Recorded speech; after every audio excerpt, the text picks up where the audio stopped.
Բարև ձեզ, Վարշավայից իր աշխատանքն է շարունակում ՎՏ Հայաստան Նյուզը։ Հայաստանում եւ նրա սահմաններից դուրս իրավիճակը վերլուծում եւ ներկայացնում են եվրոպական տեսանկյունից։ Տաղավարում աշխատում է Ռազմիկ Մարտիրոսյանը։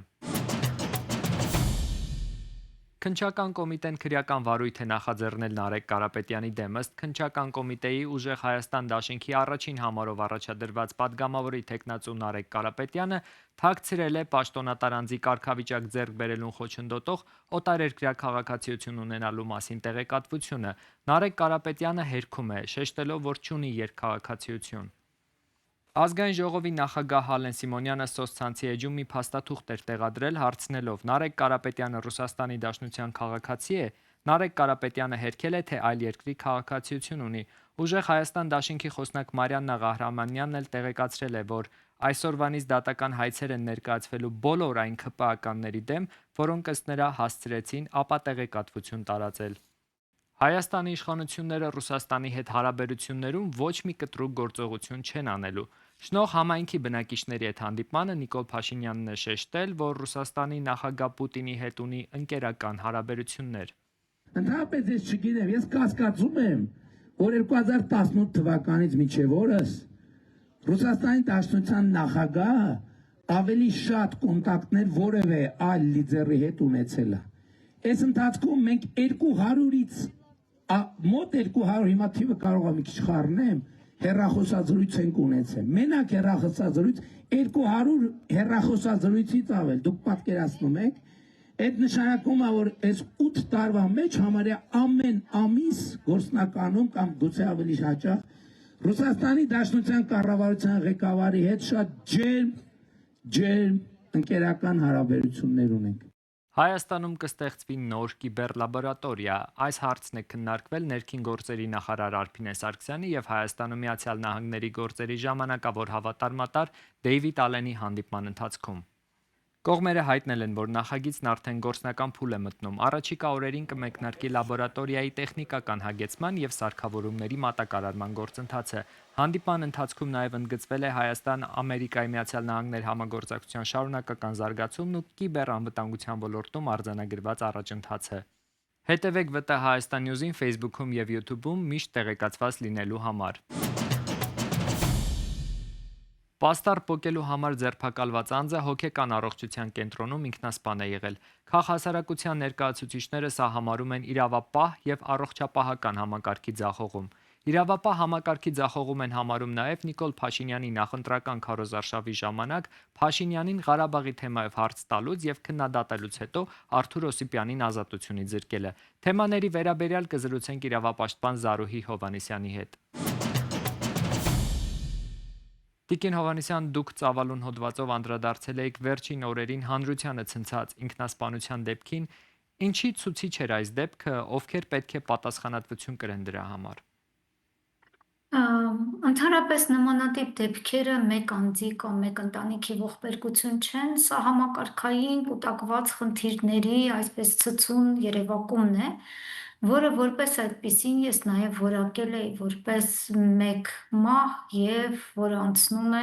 երկու քայլերի միջոցով մահը, որպես այդպիսին գրանցվում է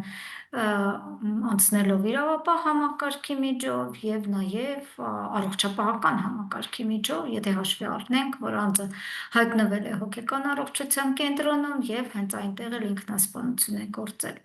Նախ սկսենք նրանից, թե ինչու է նմանատիպ արարքը, որը պաստառ պատրել է, որակվում որպես քրեական հանցագործություն։ Հայաստանի Հանրապետության օրենսդրությունը սահմանում է, որ նմանատիպ արարքը պաստառ փչացնելը, պատրելը եւ այլն նմանատիպ գործողությունը առավելագույնը կարող է վարչական իրավախախտման օրենսգրքով դիտարկվել եւ դա 50,000-ից 100,000 դրամի այսպես տուգանք է։ Սակայն այս դեպքում եւ իդեպ հատկապես մեր քաղաքում եւ հանրապետության տարբեր տեղերում կարելի է բազմաթիվ պաստառներ նախընտրական տեսնել պատառոտված, որոնք իշխանության, այսպես ասած, ներկայացուցիչներին չեն վերաբերում, այլ վերաբերում են օրինակ ընդդիմադիր գործիչներին եւ որևէ մեկը դեռևս պատասխանատվության դրա համար նույնիսկ վարչական չի ենթարկվել, բայց այս դեպքում առավելագույն այսպիսի սխալ որակմամբ, ի դեպ, ոչ թե առավելագույն պատիժ, այլ առաջին հերթին սխալ որակում է արարքի, անձին քրեական պատասխանատվության են ենթարկում, այսինքն հոդվածը այդպես է դիտարկվում եւ նրան անմիջապես կալանավորում են, ձերբակալում են, տանում են ձերբակալվածների պահման վայր եւ նույնիսկ հաշվի չառնելով, որ անձը ունի հոգեկան առողջության խնդիրներ։ Դա երկրորդ այսպիսի խնդիրն է առաջացնում ցնցող հանգամանքը, թե ինչպես է իրավապահ համակարգը գնահատում մարդու առողջական վիճակը, արդյոք դա համատեղելի է, առաջին հերթին սխալ որակում են նրա արարքը, հետո նրա հոգեկան առողջության վիճակը չի դիտարկվում, նրան տանում են ձերբակալվածների պահման վայր եւ այստեղ եւս առկա չէ որևէ դիտարկում, որովհետև դրանք փակ վայրեր են եւ որևէ հայտարարություն չկա, թե ինչպես են վարվել անձի հետ, հնարավոր է ճնշումների ենթարկված լինի, հնարավոր է նաեւ բերման ենթարկվել զվախեցած լինի, հավելյալ վախի գործոնը, որը սրում է նաեւ հոգեկան առողջության վիճակը, եւ դրանից հետո ինչպես է գնահատվել, որ անձը հայտնվել է հոգեկան առողջության կենտրոնում եւ այնտեղ էլ հստակորեն ինքնասպանության ռիսկերը չեն գնահատվել եւ չի պաշտպանվել ի վերջո մարդու կյանքի իրավունքը։ Սա համակարգային գլոբալ խնդիր է, որի հետ ես որպես իրավապաշտպան առնչվում եմ նաև փակ հաստատություններում, բանտերում ի դեպ անցյալ տարի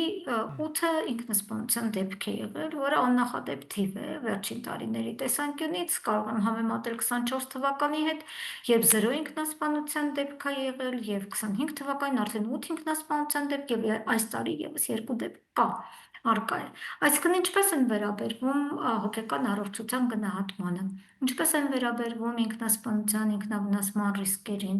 ինչպես է համակարգը արձագանքում, որպեսզի մենք չունենանք քաղաքացումով այն հաստատությունում, որը գտնվում է անմիջականորեն պետության վերահսկողության ներքո։ Այս ամբողջ այն ողբերգությունն է, որը մենք տեսնում ենք, եւ սա պետության մարմինների, տարբեր մարմինների ձախողման արդյունք է։ Ինչի հետևանք է սա ամեն դեպքում։ Դուք փորձել եք այս հարցի պատասխանը ստանալ, ինչի հետևանք է սա։ Ինչու է այսպես։ Այո, մարդու իրավունքների նկատմամբ հստակ ֆորցկայուն մոտեցման հետևանք է եւ այն, որ նախընտրական շրջանում ընդհանրապես սրվում են տարբեր տիպի քաղաքական առերեսումներն ու առճակատումները, եւ մենք կարող ենք դա դիտարկել նաեւ ատելության խոսքի բավական մեծ աճով, որի վերաբերյալ նաեւ դարձյալ հայտարարություն ենք տարածել, թե ինչպես է ատելության խոսքը գերակշռում, աղմուկ առաջացնում եւ որևէ կերպ ժողովրդավարական ընտրական process-ների հետ աղերսներ չունի։ Դրան հետևում է նաև իրավապահ համակարգի աշխատանքը, որը այս մեկ դեպքը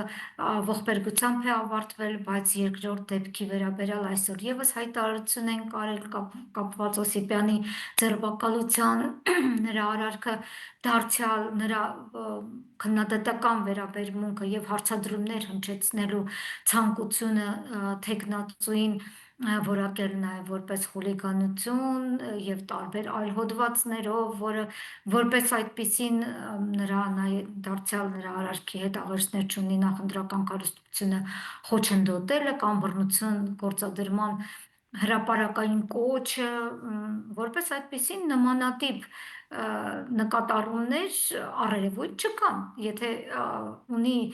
քննչական մարմինը պետք է հստակորեն ներկայացնի հասարակությանը, որովհետև այն կադրերը, որոնք մենք տեսել ենք եւ որոնք հրապարակային են, նմանատիպ որևէ գործողության աղերս չունեն։ Եվ փաստացի մենք ունենք կամայական կիրառում օրենքների, անձանց ապօրինի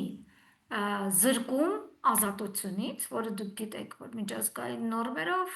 ամենաբարձր միջոցն է ազատությունից զրկելը, որովհետև ազատությունը եւս բարձրագույն արժեք է մարդու իրավունքների ծիրում, եւ նաեւ դրանից հետո ունենք նաեւ ողբերգական այսպիսի ավարտ, որտեղ մարդը գտնվելով պետության անմիջական վերահսկողության ներքո կարողանում է կատարել ինքնասպանություն։ որտեղ է վերահսկողությունը, որտեղ է գնահատումը եւ ընդհանրապես այս համակարգային անտարբերությունը մարդու իրավունքների նկատմամբ ուղղակի ոչ միայն թողնում է այնպիսի տպավորություն, որ քաղաքական այս արճակատումների եւ պայքարի մեջ բոլոր արժեքներն են արժեզրկվում, այլև թվում է, թե այդ արժեքները անմիջականորեն կորում են եւ բոլոր համակարգերը ծառայում են միայն քաղաքական նպատակներին։ Տիկին Հովհաննիսյան, ձեր խոսքում էլ նշեցիք, որ նախընտրական քարոզարշավը անցնում է բավականին լարված պայմաններում, թիրախավորվում են նույնիսկ Լեռնային Ղարաբաղից բռնի տեղահանվածները, այս առումով ինչ արձանագրումներ ունեք եւ հանրային համերաշխության վերականգնման ուղղությամբ ով եւ ինչ աշխատանք պետք է տանի ամեն դեպքում։ Նախ ընդհանուր քարոզարշավը բավական ցածր խոսույթով է ընթանում, դա բոլոր կողմերին է վերաբերում իհարկե, փոխադարձ մեղադրանքներ, փոխադարձ կոչեր բռնության եւ այլ տիպի նվաստացնող վերաբերմունք ունեցող արտահայտություններ, բայց իհարկե այս ամբողջ համատեքստում իշխող կուսակցությունը եւ անձինք առավել մեծ պատասխանատվություն ունեն, որովհետեւ նրանք են թելադրողը, նրանք են նշաձող հաստատողը, թե ինչպիսի խոսույթով կարող է տարվել եւ ով իրավունք ունի ընդհանրապես այդպես խոսել։ Մասնավորապես հատկապես վերջին օրերին արձանագրվել են արդարադատության իրականացման բոլորովին ընտրովի դեպքեր եւ եթե մենք ամբողջ խոսույթը քննարկում ենք եւ քննադատում ենք, պետք է հստակորեն ասել, որ թե բռնության կոչեր են հնչում իշխանության անմիջականորեն Նիկոլ Փաշինյանի կողմից, թե անձանց խոշտանգելու կոչեր են հնչում, որոնք անազատության մեջ են, եւ դա որպես այդպիսին բացարձակապես իրավապահ համակարգի կողմից չի որակվում որպես անընդունելի խոսույթ եւ նաեւ բռնության կոչ։ Փոխարենը բավական ավելի զիջող արտահայտությունները կարող են որակվել որպես բռնության կոչ եւ անձանց այդ հիմքով զրկեն ազատությունից։ Փաստացի մենք ունենք շատ խորը ճգնաժամ եւ այդ ճգնաժամը հիմնականում այն չէ, թե ով կտրվի հետո, այլ այնն է, թե ինչպես վերականգնել հանրային համերաշխությունը եւ ինչպես շարունակել համատեղ կյանքը Հայաստանում ընտրություններից հետո։ Ես միշտ նշում եմ, որ ընտրություններից հետո եւս կյանք կա եւ դրան պետք է պատրաստվել։ Այնինչ այս ընտրությունները այնպիսի տոնայնությամբ են ընթանում, կարծես թե ընտրություններից հետո ինչ որ գլոբալ կատակլիզմ է տեղի ունենալու եւ մարդիկ այլևս չեն սկսելու իրար հետ համատեղ աշխատել, ապրել եւ շնացնել մեր հայրենիքը փաստացի։ Եվ այստեղ իհարկե առաջնային դերում են նաեւ Լեռնային Ղարաբաղից տեղահանվածները, Արցախից բռնի տեղահանվածները եւ արցախցիների նկատմամբ տարբեր տիպի նվաստացնող արտահայտություններ եւ կոչեր հնչեցնելը։ Առաջին այդպիսի իրավիճակը ստեղծվեց դեռևս մետրոյում, երբ Նիկոլ Փաշինյանը Արցախից տեղահանված կնոջը սկսեց թիրախավորել եւ նրան նաեւ պիտակավորել որպես տեղահանված տարբեր տիպի արտահայտություններով նաեւ նվաստացնել, որ ստիպողաբար տեղափոխվել է եւ նաեւ այդպիսի արտահայտություններ եւ ավելի դաժան արտահայտություններ, թե ինչու չես զոհվել, ինչու ես դեռևս կենդանի, այդպիսի արտահայտություններ հնչեցին նաեւ Օսիպ-Պոպյանի նկատմամբ։ Փաստացի մենք ունենք հենց թիրախավորող արտահայտություններ կապված Լեռնային Ղարաբաղում բնակվող եւ եթե մենք դիտարկում ենք նաեւ այս ինքնասպանության դեպքը, ապա անձը, որը ուներ հոգեկան առողջության փաստացի խնդիր, նա եւս պատերազմի զոհեր որպես այդպիսին եւ այնտեղ գտնվելու պարագայում է նաեւ հնարավոր է ստացել այդպիսի առողջական վնասվածքներ եւ դա եւս կարելի է դիտարկել պետության կողմից ոչ զգայուն մոտեցում Արցախից տեղահանվածների նկատմամբ, նրանց հոգեկան առողջությունը, նրանց կորստի ցավը չհասկանալու եւ նրանց հանդեպ ակնհայտ խտրական եւ ակնհայտ նվաստացնող մոտեցման մասին։ Լուծումն ինչ կերպ եք տեսնում, այսինքն այս իրավիճակում եւ Լուծումը պատահական չնշեցի հանրային համերաշխության վերականգնման ուղղությամբ ով ինչ քայլ պետք է անի։ Լուծումը առաջին հերթին ես դիմում եմ հասարակությանը, որովհետև այսօր պարզ է դառնում, որ ցավոք սրտի քաղաքական գործիչներին որևէ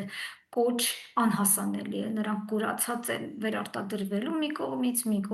ընտրվելու, մի կողմից հայտնվելու իշխանության բարձրակետում, այդ զգացումով են տարված եւ կուրացած եւ որևէ կարմիր գիծ չեն կարողանում պահպանել, ընդ որում բոլորն են այդ մոլուցկով տարված եւ կուրացած։ Հիմա իմ հիմնական հույսը հասարակությունն է, որը չպետք է տրվի այդպիսի զգացումներին եւ այդպիսի կոչերին եւ որևէ կերպ չպիտի խախտի հանրային համերաշխությունը մեր հայրենակիցների նկատմամբ եւ առավել զգայուն գտնվի նաեւ հատկապես Facebook-յան տարածքում, երբ ընթերցում ես տարբեր տիպի մեկնաբանություններ, ուղղակի մտածում ես, որ շատ հաճախ դրանք ուղղորդված են, որովհետեւ հասարակության ներսում նմանատիպ ատելություն սերմանելը հստակորեն անընդունելի է եւ այն, որ ոչ միայն անզգայուն մոտեցում է, այլև անմարդկային մոտեցում է, ուղղակի խաթարում է մեր պետության ներքին համերաշխությունը եւ հետագա ապագա քայլերին ուղղված հանրային կոչերը։ Վիզաների ազատականացումն ավելի մոտ։ Ներկայացվել են Եվրամիության հետ վիզաների ազատականացման գործողությունների ծրագրի կատարման առաջին առաջընթացի զեկույցը եւ Հայաստանի արձանագրած հաջողությունները։ Ժամկետի հետ կապված որքան որ Հայաստանի Հանրապետության ամբողջ պրոցեսն ապահովի, այդուհանդերձ եվրոպական կողմի դիրություն է գտնում որոշման կայացումը, սա տրամաբանական է եւ ստանդարտ է, որևէ նորություն չկա Հայաստանի Հանրապետության դեպքում, բայց Հայաստանի Հանրապետության կողմից բնականաբար մեծ աշխատանք կա տանելու եւ ես որպես հայկական կողմի գլխավոր բանացող այս մասով մեր թիմի առջեւ նաեւ խնդիր ունեմ դրված, որ երկխոսության մեկնարկից հետո մենք հնարավոր սեմ ժամկետում պիտի ապահովենք որակով եւ բաճոճկետով բոլոր գործողությունների կատարումը եւ 2-3 տարվա Լիտվայում օդային տագնապ է հայտարարվել Բելարուսի կողմից անօդաչու թռչող սարքի ներթափանցման սպառնալիքի պատճառով։ Երկրի ղեկավարներին տեղափոխել են ապաստարան։ Վիլնյուսում ժամանակավորապես դադարեցվել է օդանավակայանի եւ երկաթուղային կայարանի աշխատանքը։ Լիտվայի բնակիչները ստացել են ծանուցումներ, որոնցում նրանց խնդրում են ապաստան կամ անվտանգ վայր փնտրել։ Բանակը օդ է բարձրացրել կործանիչներ ՆԱՏՕ-ի օդային ոստիկանության առաքելություն իրականացնելու համար։ Ավելի քան 1 դար առաջ ստեղծված քանդակը կրկին հայտնվել է համաշխարհային արվեստի շուկայի կենտրոնում։ Ռումինացի հռչակավոր քանդակագործ Կոնստանտին Բրանկուզիի Դանայիս աշխատանքը Նյու Յորքի աճուրդում վաճառվել է ռեկորդային $107.5 միլիոն։ Մոտավորապես 1913 թվականին ստեղծված ոսկեզօծ բրոնզե այս գործը դարձավ հեղինակի ամենաթանկարժեք քանդակը աճուրդների պատմության մեջ։ Դանայիսը պատկերում է քանդակագործի մուսան համարվող հունգարացի ուսանողի Մարգիտ Պոգանին։ Աճուրդի նախօրեին քանդակի շուրջ մեծ իրարանցում է ստեղծվել։ Հատուկ տեսահոլովակում նկարահանվել էր հոլիվուդյան աստղ Նիկոլ Քիդմանը։ Հոլովակում դերասանուհին հիանում է գլուխգործոցով եւ նույնիսկ փոխում իր պլանները դրա կողքին ավելի երկար ժամանակ անցկացնելու համար։ Այս թողարկման համար նախատեսել էինք այսքանը։ Հետևեք մեզ ՎՏՀ Հայաստան Նյուզի Facebook-յան եւ YouTube-յան հարթակներում, որպեսզի բաց չթողնեք օրվա կարևոր նորությունները։